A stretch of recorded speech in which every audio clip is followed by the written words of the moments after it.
मानवी उठो, तुम पागल हो गई हो जो इस वक्त सो रही हो। तुम्हें पता है हमें गांव के लिए निकलना है। चलो उठो, जल्दी करो। ये सरिता देवी थी जिन्होंने अपनी बेटी वाल्मी को यूं बिस्तर पर मुंह छुपाते सोते देखा तो जल्दी से उसके ऊपर से चादर खींच ली। क्या हो गया मम्मी आपको? हम बाद में भी तो निकल सकते थे।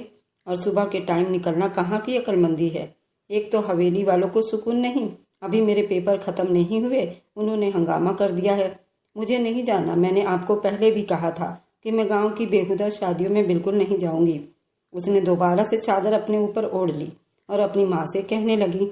उसी बीच बाहर मौजूद गाड़ी का हॉर्न उन्हें सुनाई दिया। सरिता देवी उस पर बरस पड़ी थी। जल्दी से उसे खींचकर बिस्तर से उतार कर उसे गुसलखाने में नहाने के लिए धक्का दे दिया था। मैं तुम्हारा बाहर इंतजार करूंगी, बाहर खड़ी गाड़ी में बैठती बोली। 10 मिनट के अंदर अंदर जल्दी गाड़ी में पहुंचो, सरिता देवी ने उसे ऑर्डर देते हुए कहा और जल्दी बाहर की तरफ निकल गई। क्या मुसीबत है, बंदा सुबह सुबह सोए भी ना और बस गांव की सैर को निकल जाए। मम्मी भी बस अपनी जिद पर अड़ी रहती हैं। मुंह ही मुंह में बड़बड़ाती उसने जल्दी से हाथ मुंह धोया, बाल समेटे बाहर की तरफ निकल गई। वह खूबसूरत ऑफ वाइट कलर की लॉन्ग फ्रॉक और दुपट्टा उसने अपने सीने पर रखा हुआ था। आप कौन है? उसने अपने घर के पास खड़ी गाड़ी के साथ टेक लगाकर खड़े उस हैंडसम से नौजवान को देखा तो हैरान रह गई। जल्दी से उससे पूछ बैठी, इससे पहले कि वह नौजवान उसे जवाब देता, जिसके बाल बड़े स्टाइल से सर के कटिंग हुए थे। चेहरा बिल्कुल क्लीन चिट थी, न दाढ़ी न मूंछ। हाइट उसकी 6 फीट लगती थी। उस पर उसे खूबसूरत उसका कपड़ा उसे और ही खूबसूरत बना रहा था। पैंट शर्ट के ऊपर उसने सदरी पहनी हुई थी। कोई हीरो से कम नहीं लग रहा था। सरिता देवी कुछ पल उसे देखती रह गई। इतना हैंडसम ड्राइवर हवेली वाले ने भेजा है। उसने अपनी माँ के कान में धीरे से बात की, जो बाकायदा वहाँ खड़े उस ड्राइवर ने भी सुन ली थी। धीरे से बोले, बेशरम लड़की, तुम्हें अंदाजा नहीं कि ड्राइवर ने ये सब कुछ सुन लिया है। सरिता देवी ने उसे डांट दिया। सुन ले तो सुन ले, मैंने तो उसकी तारीफ ही की है। वह हैंडसम है, कोई बुराई तो नहीं की। उसने भी बुरा सा मुंह बनाते हुए अपनी माँ से कहा और शीशे से बाहर देखने लगी। जैसे जैसे गाड़ी शहर की रोड छोड़कर गांव के रोड पर दौड़ने लगी, वहां की हरियाली देखकर उसकी आंखों को अजीब सी ठंडक महसूस हुई थी। ये गांव तो काफी अच्छा है। मैं तो समझी बस यहाँ खाली रेत ही रेत होगी, लेकिन यहाँ तो काफी हरियाली है। चलो अच्छा है, वक्त बीतेगा, वरना मैंने तो सोचा था गांव की बोरिंग शादी में मेरा क्या काम। एक बार फिर उसने तेज आवाज से कहा तो ड्राइवर बेकाबू होकर हंसने लगा था। जी मैडम, हमारा गांव बहुत खूबसूरत है। शायद आपको ही कोई गलतफहमी हुई है और यहाँ की शादियाँ भी बहुत अच्छी होती हैं, जैसे आपने सोच रखा है। जब उसने ड्राइवर को जवाब देते सुना तो उसके सर पर बिजली गिरी। ओहो, ये तो बोलता भी है, वरना जितना सफर कटा था उसमें तो वह चुपचाप ड्राइविंग कर रहा था और कुछ भी न कहा।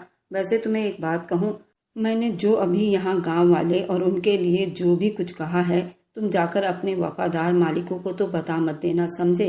ये कहने पर ड्राइवर के तेवर एकदम से बदल गए थे। उसने अपनी माँ के रहते हुए ड्राइवर से एक बार फिर से एक ऐसी बात कही कि सरिता देवी सर पीट कर रह गई। ड्राइवर का जोरदार ठहाका तेज हुआ। बेफिक्र रहो मैडम, मैं किसी से कुछ भी नहीं कहूँगा, बल्कि जो आपने तारीफ की है वह भी नहीं पहुँचाऊंगा। ड्राइवर ने गाड़ी में मौजूद बैक शीशे से बड़ी दिलचस्पी से सरिता देवी को देखते हुए कहा तो वह हैरान हुई। मुझे तो वह लगता है वह सब कुछ बता देगा और वहाँ जाते ही मेरा इम्प्रेशन जो एक पढ़ी लिखी लड़की का बना हुआ है ना, एकदम से खराब हो जाएगा। इसे क्या अब हमें रिश्वत देनी पड़ेगी चुप रहने के लिए? उसने अपनी माँ के कान में एक बार फिर से तेज आवाज में बात की तो सरिता देवी ने उसे एक चिट लगाई। तुम भगवान के लिए चुप ही रहो, वह किसी को कुछ नहीं कहेगा। तुम्हारी जुबान कैंची की तरह चलती है, ये जुबान मेरा सारा काम खराब करेगा। क्या सोचेंगे मेरी सहेलियाँ, कितने मान सम्मान से आंटी मुझे अपने पोती के शादी में बुला रही हैं, और मेरी सहेली साधना भी मुझे कितना पसंद करती है, और तुम हो कि सारा का सारा इमेज मेरा खराब कर रही हो। सरिता देवी ने अपनी बेटी मानवी की परवरिश ऐसे ही की, जो सर चढ़कर मुंहफट की तरह जिसको जो चाहे कहने के लिए तैयार रहती थी। सरिता देवी के अपने ही धड़कते दिल जो उन्होंने धीरे से मानवी को समझाया, लेकिन उन दोनों की बातें वहां बैठे हैंडसम से ड्राइवर के कानों में पड़ रही थी और वह खूब हंसी मजाक कर रहा था। गाड़ी पूरे 12 घंटे के सफर तय करने के बाद एक झटके से रुकी। क्या हुआ भाई, गाड़ी खराब हो गई क्या? उसने एकदम से ड्राइवर से पूछा तो वह दरवाजा खोलकर उतरा। जी नहीं मैडम, वो देखिए सामने जो हवेली नजर आ रही है ना, वही आपकी मंजिल है, वहीं तक बस पैदल चलकर जाना है। उसने हाथ उठाकर इशारे से कहा तो मानवी ने उसके हाथ के इशारे की तरफ देखा। वहां एक ऑफ वाइट कलर की सफेद वाली हवेली अपनी पूरी शान शौकत से खड़ी उसे अपने अंदर आने की दावत देती दिखाई दी। अरे सुनो तो, तुम कहाँ जा रहे हो? ड्राइवर को बगैर सामान उठाए जाते देखा तो उसे बुलाने लगी। क्यों, क्या हुआ मैडम? अब ड्राइवर ने पलटकर उसके तरफ देखा। अपने सीने पर बाजू लपेटे उसके चेहरे पर हल्की हल्की मुस्कान बिखरी हुई नजर आने लगी। खाली हाथ अंदर क्यों जा रहे हो? हमारा सामान कौन उतारेगा? मैं इतने सारे सामान को अकेले नहीं उठा सकती, उसने बड़े रोब भरे शब्दों में कहा था। देखिए, आपको गलतफहमी हुई है। मैं इससे पहले कि वह अपनी बात पूरी करता, सरिता देवी आगे बढ़ गई। मजबूरन उसे गाड़ी से सामान निकालकर अंदर लाना पड़ा। सरिता देवी तो कब की गाड़ी से उतरकर हवेली की तरफ चल पड़ी थी। मानवी उनके पीछे और उनके पीछे उनका ड्राइवर था, जो सामान उठाए मुंह में कुछ बड़बड़ाते हुए आगे बढ़ने लगा। अरे मेरी प्यारी गुड़िया आई है। ये शायद इस घर के सबसे बड़े अंकल थे, लक्ष्मीकांत। उन्होंने आगे बढ़कर मानवी के सर पर प्यार दिया और उसके सर पर प्यार से हाथ फेरा। मानवी ने भी उनका पैर छुआ। लक्ष्मीकांत ने आगे बढ़कर मानवी को गले से लगा लिया तो वह उनके इस तरह मोहब्बत भरे अंदाज पर हैरान रह गई। नानी आंटी ठीक हैं आप? हमारा सफर तो बहुत अच्छा रहा, बस ड्राइवर हमारा सामान लेकर ही आ रहा है। उसने इशारा किया तो नानी आंटी और लक्ष्मीकांत अंकल ने बड़ी आश्चर्य से एक दूसरे की तरफ देखा। ड्राइवर? कौन सा ड्राइवर बेटा? हमने तो किसी ड्राइवर को नहीं भेजा था। उन्होंने बड़ी हैरानी से मानवी से पूछा तो सरिता देवी बोल पड़ी, जी आप लोगों को कोई गलतफहमी हुई है। आपने ड्राइवर ही तो भेजा था, वही तो हमें आपकी गाड़ी में लेकर यहाँ तक आया है। उन दोनों माँ बेटी ने बड़ी मासूमियत से कहा तो लक्ष्मीकांत के साथ साथ वहाँ खड़ी नानी आंटी और माँ की सहेली साधना देवी जोर जोर से हंसने लगी। क्या हुआ, आप सब कैसे हंस रहे हैं? क्या मैंने कोई गलत बात कर दी? अब मानवी परेशान होकर पूछने लगी। नहीं बेटा, कुछ भी गलत नहीं हुआ, बल्कि जरा सी गलतफहमी हुई है। साधना आंटी, उनकी देवरानी, आगे बढ़कर उसे प्यार किया और उसे लेकर हवेली के अंदर कमरे की तरफ जाने लगी। उसने मुड़कर नमस्ते किया, देखा तो वही ड्राइवर अंदर दाखिल हो रहा था। सामान रखने लगा। अरे मदन बेटा, तुमने ये सब क्यों उठाया हुआ है? तुम ड्राइवर से कह देते। नानी आंटी की आवाज सुनते ही वो पूरी तरह उनकी तरफ मुड़ गई और सर से लेकर पैर तक सामने खड़े उस ड्राइवर को देखने लगी, जिसे नानी आंटी अभी अभी मदन कहकर बुलाया था। अरे ये मदन है, इतना बड़ा हो गया है, बहुत साल पहले देखा था, पहचान ही ना सकी। और मेरे घर गया भी, मैंने इससे कुछ भी ना पूछा और इसे ड्राइवर समझ बैठी। बेटा मुझे माफ कर देना, तुम्हारी आंटी से सच में ही गलतफहमी हुई है। इतने प्यारे से बेटे को मैंने ड्राइवर समझ लिया। सरिता देवी ने आगे बढ़कर मदन को ढेरों आशीर्वाद दिए और उससे माफी मांगी। मदन भी झट से नीचे झुककर उनके पैर छुए। आंटी, गलती आपकी नहीं, गलती मेरी भी है। आप इतनी खूबसूरत और कम उम्र की लगी तो मुझे समझ में नहीं आया कि आपको नमस्ते करूं या पैर छूं, इसलिए मैं चुप रहा। जब तक आप दोनों ने मुझे ड्राइवर समझ लिया था तो मैंने भी उसको राज ही रखा। मुझे पता था जब आप हवेली आएंगी तो आपको हकीकत का पता चल ही जाएगा। और अब सब कुछ साफ हो गया है, कोई सॉरी नहीं, बस मुझे आशीर्वाद दीजिए। मुझे आपके आशीर्वाद की जरूरत है। मैं आपके बच्चों जैसा हूँ। मदन के कंधे थपथपाए और मोहब्बत से उसकी तरफ देखा, जो उनके सबसे बड़े अंकल लक्ष्मीकांत का बड़ा बेटा था। सरिता देवी से नजरें झटककर मानवी पर जमाए, जो शर्मिंदगी से पानी पानी होने लगी। बेटा कोई बात नहीं, आ जाओ। सरिता देवी तुम भी आ जाओ और मानवी तुम भी आ जाओ। तुम दोनों के लिए कमरा तैयार है। कल ही मेरी दोनों बेटियों ने दिल लगाकर तैयारी की थी ताकि तुम लोगों को कोई मुश्किल ना आए। साधना आंटी ने आगे बढ़कर उन दोनों को शर्मिंदगी से बचाने के लिए उनके कमरे की तरफ कदम बढ़ा दिए थे। इसलिए मैं कह रही थी तुमसे कि तुम अपना मुंह बंद करके रखा करो, लेकिन नहीं, अब क्या सोचेगा वह, बल्कि सबको बता देगा। उफ मेरे भगवान, हम क्या करेंगे? सरिता देवी अजीब परेशानी का शिकार थी। अब मुझे ये क्या पता था कि वह आस्तीन का सांप होगा। उसने अपनी जुबान से एक बार भी नहीं बोला कि वह ड्राइवर नहीं है, बल्कि इस हवेली का सबसे बड़ा वारिस मदन ठाकुर है। मानवी को भी रह रहकर अब उस पर बहुत गुस्सा आने लगा था। असल में ये सरिता देवी के मायके के पास उनकी सहेली की हवेली थी और सरिता देवी के मायके वाले भी सारे इनवाइटेड थे। इस हवेली में सरिता देवी के मम्मी पापा भाई बहन सभी शामिल थे और इनका बेसब्री से इंतजार भी हो रहा था। ये दोनों अभी तक जाग रहे थे, अभी तक आराम नहीं किया। आंटी अंदर दाखिल हुई, उन दोनों को बातें करते देखा तो जल्दी से पूछ बैठी, नहीं ऐसी कोई बात नहीं, हमने जितना आराम करना था कर लिया। अब मैं बाहर थोड़ी देर आप सबके साथ बैठकर बातें करना चाहती हूँ। सरिता देवी ने अपना कामदार शॉल निकाला और बाहर जाने के लिए कदम बढ़ा दिए। हवेली के मेन हॉल में मेहंदी का सारा रस्म लगाया गया था और सजावट की जा रही थी। मानवी ने वहां लड़कियों वाले कमरे में जाने के लिए कदम बढ़ा दिए। उसे आंटी ने ही बताया था कि वहां उसकी सारी गांव की सहेलियों की लड़कियां हैं। हंसी मजाक मस्ती हो रही है तुम्हें भी अगर वहाँ जाना है तो चली जाओ। नमस्ते। उसने अंदर आते ही झिझकते हुए नमस्ते किया तो सबकी नजरें उस पर उठी थी। नमस्ते, सबने साथ जवाब दिया। हे भगवान, सच्ची मानवी दीदी, आप कितनी प्यारी हैं। आंटी की सबसे छोटी बेटी अक्षरा थी जिसने आगे बढ़कर उसे गले से लगाया तो वह उसके इस तरह रिएक्ट करने पर खुश होने के साथ साथ हैरान रह गई। अरे मानवी को अंदर तो आने दो, ये किसी को पहचानती नहीं है, पहले पहचान तो करवा लो, उसके बाद तुम अपनी मोहब्बत जता लेना। ये दीपाली थी जिसकी शादी में ये सब लोग इकट्ठे हुए थे। बल्कि ठीक कह रही हैं आप, मैं किसी को भी यहाँ नहीं जानती हूँ, आप सब अपना अपना इंट्रोडक्शन करवाओ ना। उसने झिझकते हुए उन सबसे कहा तो वहाँ मौजूद सारी की सारी लड़कियाँ अपना अपना पहचान कराने लगी। आप सबसे मिलकर खुशी हुई। उन्होंने अपने आप की पहचान करवाई तो मानवी ने बारी बारी सबसे हाथ मिलाया और वहीं बैठ गई। बैठते हुए उन सबसे कहा तो वह सब खुश होकर उसे देखने लगे।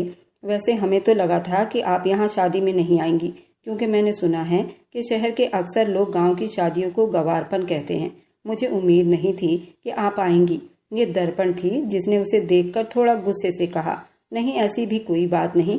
उसे लगा कि शायद मदन ने उसकी सारी बातें इन लोगों से बता दी है, तभी दर्पण ने उसे इस तरह की बात की। ऐसी कोई बात नहीं, मुझे तो गांव की शादियां देखने का बहुत शौक है। बहुत से रस्में ऐसी हैं जो मुझे बड़ी चाहत है देखने की, इसलिए मैं यहाँ आ गई हूँ तो सारे रस्में भी देख लूंगी। उसने अपनी तरफ से बात बनाई और फिर बारी बारी सबको देखने लगी। उन सबके चेहरे पर बड़ी सादगी थी। फिलहाल दर्पण उसे घूर घूर कर देख रही थी। लड़कियों, आ जाओ, यहाँ क्यों बैठी हो, जल्दी से हॉल में आओ और कुछ शादी का हंगामा तो शुरू करो। सजावट हो रही है। दर्पण, तुम सजावट को देख लो और बाकी तुम लोग आ जाओ, नीचे ढोल बजाओ ताकि लगे कि आज मेहंदी की रस्म है। आंटी ने अंदर आते ही उन सब से कहा तो वे लोग सब उठकर खड़ी हुई। मानवी, तुम भी आ जाओ ना, मेहंदी लगाएंगे। तुम्हें मेहंदी लगाने का शौक है ना, कनक ने उससे कहा तो वो मुस्कुरा कर रह गई। मैंने सुना है शहर की लड़कियों को पत्तों की मेहंदी अच्छी नहीं लगती, वे सब आर्टिफिशियल लगाते हैं। हम ठहरे देसी लोग तो हमें पत्तों की मेहंदी अच्छी लगती है, ऐसा नहीं। दर्पण ने एक बार फिर से उसे यूं कहा तो उसे देखकर चुप रह गई। ये लड़की उसके पीछे क्यों पड़ गई थी। नहीं, ऐसा कुछ नहीं है, मुझे मेहंदी पसंद है और मैं अक्सर वहाँ लगाती रहती हूँ। किसी ने गलत अफवाह फैलाई है। उसने मुस्कुराकर उसकी बात का जवाब दिया तो वो मुंह बनाकर वहाँ से चली आई। रुको मानवी, ये अनन्या थी जो इस घर की सबसे बड़ी और शादीशुदा लड़की थी। जी कहिए अनन्या दीदी, उसने बड़ी प्यार से जवाब दिया। तुम दर्पण की बातों का बुरा मत मानना, वो ऐसे ही हैं, तुम उसकी बात को नजरअंदाज करना। उन्होंने मानवी का उतरा हुआ चेहरा देखकर पहचान लिया था कि वह दर्पण की बातों से डिस्टर्ब हो रही थी। कोई बात नहीं अनन्या दीदी, मैं समझती हूँ, शायद उसे मेरा यहाँ आना पसंद नहीं आ रहा। मानवी ने कंधे उचकाई। कुछ नहीं होता, चलो आ जाओ, हम बाहर बैठकर मेहंदी के गीत गाते हैं, बहुत मजा आएगा, तुम भी बहुत इंजॉय करोगी, याद करोगी इस गांव की शादी को। उन्होंने उसका हाथ पकड़ा, उसे करीब खींचते हुए हॉल में ले आई। वह जैसे ही हॉल में पहुंची तो वहां उसकी नजर सामने पड़ी जो स्टूल पर चढ़कर हॉल में फूलों की लड़ियों की सजावट कर रही थी। वैसे तो वहां लाइटों की सजावट हो चुकी थी, लेकिन ये फूलों की सजावट कर रही थी। उसके कदम वहीं रुक गए। आओ ना मानवी बेटा, क्यों वहीं खड़ी हो गई हो, आ जाओ, चलो जल्दी से यहाँ बैठो सबके साथ, तुम हमारी मेहमान हो और मेहमानों का ख्याल रखना हमारा कर्तव्य है। आंटी ने उसे वहीं खड़े होते देखा तो उसे आवाज देकर बुलाया। आंटी की आवाज सुनकर वे दर्पण भी वहाँ चौखट के पास खड़ी मानवी को देखा और मुस्कुराते हुए सर झटककर फूलों से हल्दी के रस्म के लिए सेज सजाने में बिजी हो गई। बहुत खूबसूरत हो तुम मानवी। वे जो वहाँ बैठी लड़कियों के भीड़ में बजने वाले ढोलक की थाप पर तालियां बजाने में बिजी थी कि एकदम से उसके बराबर में कोई धड़ाम से आकर बैठा और उसके कान में धीरे से बात की तो वह उछल पड़ी। कौन हो तुम और यहाँ मेरे बराबर में आकर क्यों बैठ गए हो, वह भी लड़कियों के भीड़ में। वह अकेला लड़का कोट पैंट में उसके बराबर में आकर बैठा तो वह गुस्से से उससे कहने लगी, हरी तुम फिर पहुंच गए हो मेरी बेटियों को तंग करने के लिए। तुम्हें मना भी किया था कि उसे तंग मत करना, वह घबरा जाएगी। बड़ी आंटी ने अपने छोटे बेटे हरी का नाम लेकर कहा तो मानवी हैरानी से उसे देखकर हंस पड़ी थी। हरी ये तुम हो, इतने बड़े हो गए हो, ऊपर से मुझे डरा भी रहे हो। मेरे पास बैठ करके उसने हंसते हुए एक चिट उसके कमर पर मारा। मैं आपको याद तो हूँ, वरना मानवी दीदी आपने तो मुझे भुला ही देना था। हरी भी उसकी बात पर हंस पड़ा। कृपा है कोई तो याद है मुझे, वरना जब से यहाँ आई हूँ ऐसा लगता है जैसे नए सिरे से सबसे मिल रही हूँ, सबको भूल बैठी हूँ। दर्पण ने अपना दुपट्टा ठीक करते हुए एक बार फिर से गुस्से से मुस्कुराई तो वह हंसते हंसते उसके चेहरे पर हंसी गायब हो गई और वे उदासी से दर्पण को देखने लगी। मदन ने जैसे ही मुड़कर मानवी की तरफ देखा तो उसके चेहरे पर खुशी और गम का खूबसूरत मंजर देखने को मिला था। वह उसको देखकर गुस्सा हो गया था। अरे मदन, जरा ध्यान से, कहीं और बिजी हो और पाँव कहीं और रख रहे हो। स्टूल से कहीं मैं गिर ही न जाऊं और शादी में एंजॉय ही न कर सकूं और अपने कमरे में ही बैठी रहूं, इसलिए जरा अपनी नजरें संभाल लो। ध्यान से। स्टूल से नीचे पधारिए, हरि ने अपने सबसे बड़े कजन मदन की चोरी पकड़ते हुए कहा तो वह खंजर होकर इधर उधर देखने लगा। मिस दर्पण, तुम्हें शादी में काम से फुर्सत नहीं मिल रही? जाओ जाओ, अपना हुलिया ठीक कर लो। हरि की बातों का तोपों का मुंह अब दर्पण की तरफ हो गया था। दीदी, आप कब से जॉब करती हैं? हमें बताया तक नहीं। अक्षरा ने अफसोस से उसकी तरफ देखा। हरि पागल हो गया है क्या? मैं कोई जॉब नहीं करती। भला मैं कौन सी जॉब करती हूँ? सारा दिन तो घर में पड़ी रहती हूँ। कहते के साथ ही उसने हरि के तरफ गुस्सैली निगाहों से देखा। कमाल है, घर में बैठकर दूसरों की टांग खींचती रहती हो, गुस्सा करती रहती हो, बल्कि गुस्से से बात करने में तो आपका कोई जवाब ही नहीं। फिर भी आप कहती हैं कि मैं कोई जॉब नहीं करती। असल में अभी आपने अपनी जॉब चालू रखी हुई है। मुझे लगा शायद आपको छुट्टी नहीं मिली है।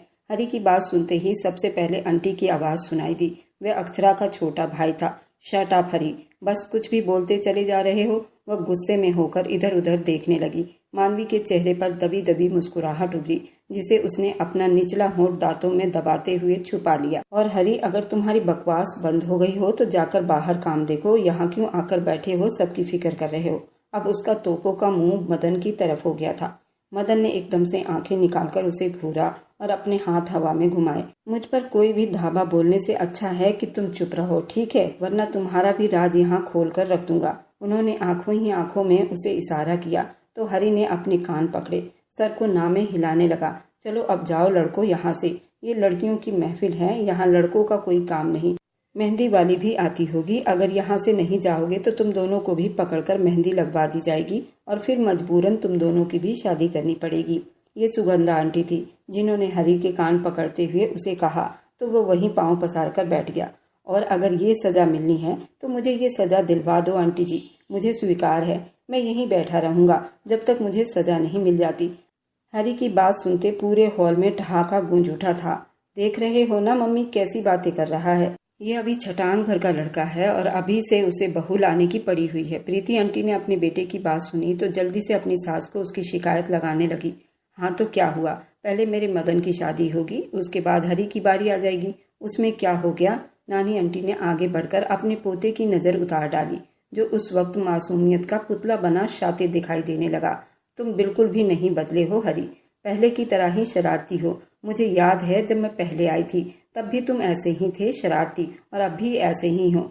मानवी ने मुस्कुराते हुए तारीफ की तो हरि ने अपने सीने पर हाथ रखा और बेहोश होने वाले अंदाज में आंखें बंद करके मुस्कुराने लगा। अब अगर यहाँ मौजूद इतनी खूबसूरत खूबसूरत लड़कियां मेरी तारीफ करेंगी तो खुश तो होना पड़ेगा, उसने हंसते हुए कहा। आंटी ने उसे वहां से उठने का इशारा किया। हरि, भागो यहाँ से वरना तुम होगे और तुम्हारी मम्मी की चप्पल होगी जो तुम्हारा निशाना लेने वाली है। अब मदन ने उसे खबरदार किया तो आंटी ने अपना हाथ अपने पैरों तक ले जाने से रोक लिया और उसे घूर घूर कर देखने लगी। ओहो, मम्मी की सजा तो मुझे लेनी चाहिए थी। कितनी मजेदार सजा थी, मेरी भी शादी हो जाती। मम्मी ने झूठी तसल्ली भी दी। चलो किसी दिन यूं ही झूठी तसल्ली भी काम आ जाएगी और हमारी भी शादी हो जाएगी। हाँ भाई, अब यहाँ हमारा कोई काम नहीं, हमारी यहाँ दाल नहीं गलने वाली। हरि ने बड़े अफसोस से मुंह बनाते हुए कहा तो मदन ने उसका हाथ पकड़ा और उसे खींचकर बाहर ले गया। चलो लड़कियों, अब फिर कभी मिलेंगे। मेरी किस्मत में थे तुम में से कोई भी नहीं, उसने अपना सर पीट कर कहा तो वहां ठहाका तेज हुआ। सब लोगों के चेहरे पर हंसी बिखर गई। हरि ने कुछ ही पलों में महफिल में 4 चांद लगा दिए थे। फिलहाल दर्पण के चेहरे पर मुस्कुराहट नहीं थी, वह गंभीरता से भरी हुई थी। यहाँ कोई फ्री है? प्लीज मेरी कोई शर्ट इस्त्री कर दो। मम्मी किचन में बिजी हैं, सारे नौकरों को भी अपने साथ लगाया हुआ है। मदन ने बड़ी स्टाइल से अपने माथे के बल हटाए और वहाँ कमरे में कदम रखते ही कहने लगा। वहाँ सिर्फ मानवी मौजूद थी जो बैठकर किताब पढ़ रही थी। बाकी सब कहाँ हैं? उसे अपनी गलती का एहसास हुआ तो जल्दी से सीधा होकर पूछने लगा।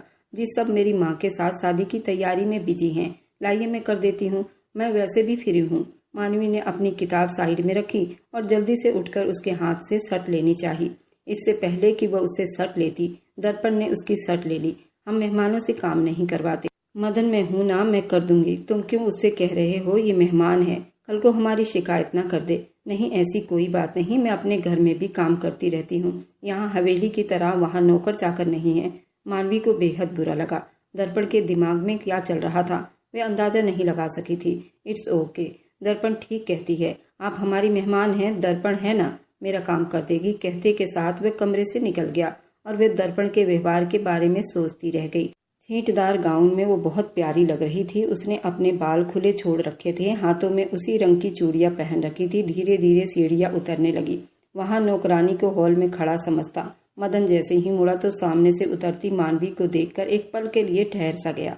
हे भगवान, उसके होंठ खुद बखुद हिलने लगे तो उसे अपनी बेखुदी पर बहुत हैरानी हुई। मदन बेटा जरा इधर आना। इससे पहले कि वह उसे नजर भरकर देख लेता, सीढ़ियों के पास से उसे अपनी माँ की आवाज सुनाई दी तो वह जल्दी से सीढ़ियां चढ़कर उनके पास जाने लगा। इस बीच सीढ़ियां उतरती मानवी का दुपट्टा उसके पाँव में फंसा और वह गिरते गिरते बची। तुम ठीक हो ना? मदन ने ऐन वक्त पर उसे थाम लिया था, वरना वो बुरी तरह से सीढ़ियों से गिर जाती। ओहो ओहो। पास से गुजरते हनी ने जब मदन को मानवी को थामते देखा तो सीटी मारकर आंख दबाई। क्या बदतमीजी है। मदन ने एकदम से मानवी के हाथ छोड़कर हरी की तरफ देखा। अरे वाह, ये तो बड़ी रोमांटिक सीन हो गया था, हरी ने मानवी के मौजूदगी में मदन के कान में कहा, जिसे मानवी ने खूब अच्छे से सुन लिया था। मैं चलती हूँ। उसका दिल एकदम से जोर से धड़का और वे बहाना बनाकर वहां से निकल आई। क्या है हरी, कभी तो सीरियस हो जाया करो। मदन ने उसके कान पकड़े तो वह हंसने लगा। आप हो तो मुझे सीरियस होने की क्या जरूरत पड़ी है, उसने एकदम से मदन को कहा तो वह उसे घूर कर रह गया। मतलब क्या है तुम्हारा, उसने सीने पर बाजू लपेटे हुए कहा। अरे सीधा और साफ साफ मतलब यही है कि अब आप अनजान बनना चाहते हैं तो और बात है, हरी ने मानवी के तरफ देखकर कहा। ऐसा कुछ भी नहीं है। मदन ने हरी की कान खींचे। हरी ने हंसते हुए जुबान दांतों तले दबाया। भैया मैं जाऊं, तुम और तुम्हारा काम, मदन ने एकदम से गुस्से से उसे कहा और वहां से चला गया। आप जितना भी खुद से छुपा लीजिए, आपकी आंखों में साफ तौर पर दिखाई दे रहा है जिसे सिर्फ मैं ही जानता हूँ। हरी ने मुस्कुराकर कंधे उचका दिए। यार मुझे शादी काफी बोरिंग लग रही है। मेहंदी की रात खत्म होते ही हॉल में मौजूद हरी ने अक्षरा के कान में धीरे से बात की। अच्छा, तो इस बोरिंग को दिलचस्पी कैसे बनाया जाए, अक्षरा ने उसे देखकर पूछा।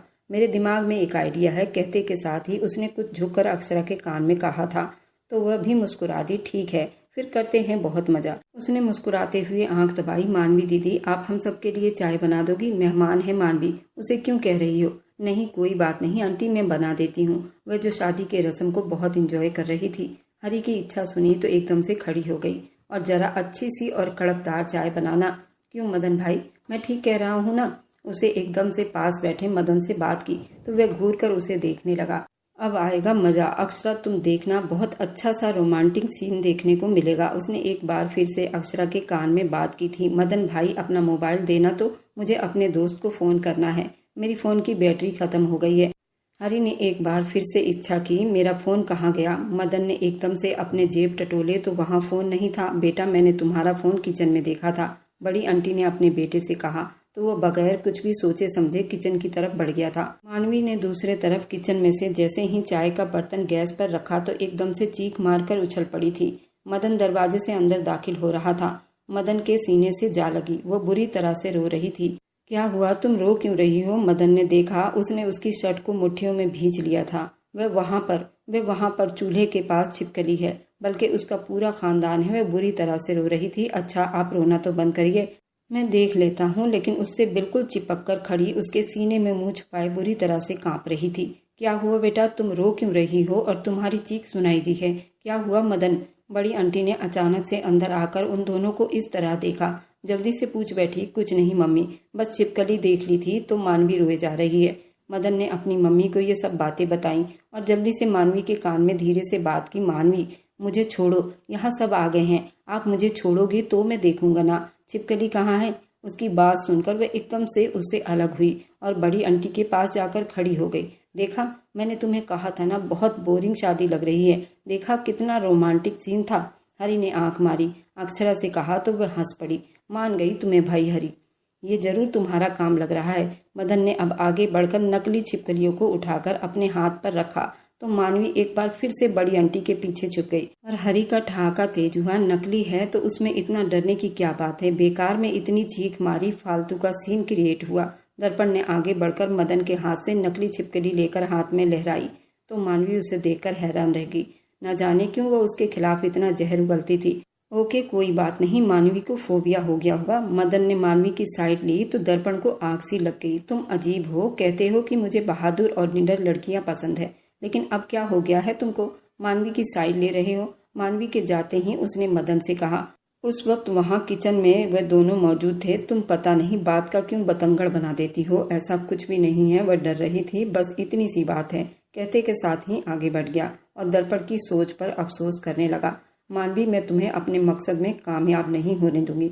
तुम जो चाहती हो तुम्हें नहीं मिलेगा, कभी भी नहीं। दर्पण ने दिल ही दिल में मानवी से कहते हुए एक वादा किया। आप ठीक है ना? वे आंगन में रखी कुर्सियों पर बैठी नजर आई और बाहर खाली जगह में घूरती हुई दिखाई दी। जी मैं ठीक हूँ, कहते के साथ ही वह वहां से जाने के लिए उठी थी तो मदन ने उसकी कलाई पकड़ ली और आंखों में हैरानी लिए उसे देखने लगी। बैठ जाओ, मुझे तुमसे कुछ बात करनी है। वह चुपचाप उसके कहने पर वहां बैठ गई। तुम दर्पण की बातों को इग्नोर किया करो, वो ऐसे ही है, थोड़ी कड़वी मिजाज की है लेकिन दिल की बुरी नहीं है। वह दर्पण की साइड लेने लगा। कोई बात नहीं, मुझे किसी की बातों से कोई फर्क नहीं पड़ता। उसने एकदम से अपना मुंह मोड़ लिया। तुम नाराज हो? मैं भला किसी से क्यों नाराज होने लगी? उसने मुंह फुलाकर मदन की तरफ देखा तो उसकी हंसी छूट गई। लग रहा है तुम उससे जल रही हो। और कुछ भी नहीं, लेकिन मैंने किया ही क्या है? वह हैरानी से मदन से पूछने लगी। जल्दी तुम्हें पता चल जाएगा। और वह वहां बैठा नहीं, उठकर जाने लगा। क्या पता चल जाएगा? इसके आगे की कहानी बहुत दिलचस्प रहने वाली है। क्या मदन को मानवी पसंद आ गई है और दर्पण मानवी से क्यों जल रही है? ये जानने के लिए आप इसका दूसरा भाग जरूर देखें। इसका दूसरा भाग बहुत दिलचस्प रहने वाला है, तो उसे मिस ना करें। और मेरी वीडियो आप लोग जहाँ कहीं से भी देखते हैं, कमेंट में अपने शहर और राज्य का नाम जरूर बताइए। मुझे आप लोगों के कमेंट पढ़ने में बहुत आनंद आता है और मैं उन सभी का बहुत बहुत धन्यवाद करना चाहती हूँ जो लोग मेरी वीडियो को देखते हैं, लाइक करते हैं और शेयर करते हैं। अगर आपको आज की कहानी पसंद आई है तो वीडियो को जरूर लाइक कीजिएगा और अपने दोस्तों के साथ शेयर भी कीजिएगा। और हाँ, अगर आपने अभी तक हमारे चैनल को सब्सक्राइब नहीं किया है तो जरूर सब्सक्राइब कर लें। मिलते हैं हम अपनी कल की एक और नई दिलचस्प कहानी के साथ। मुझ पर सदा अपना प्यार और स्नेह बनाए रखें। सभी को मेरा प्यार भरा नमस्कार दोस्तों। खुश रहें, स्वस्थ रहें, मस्त रहें।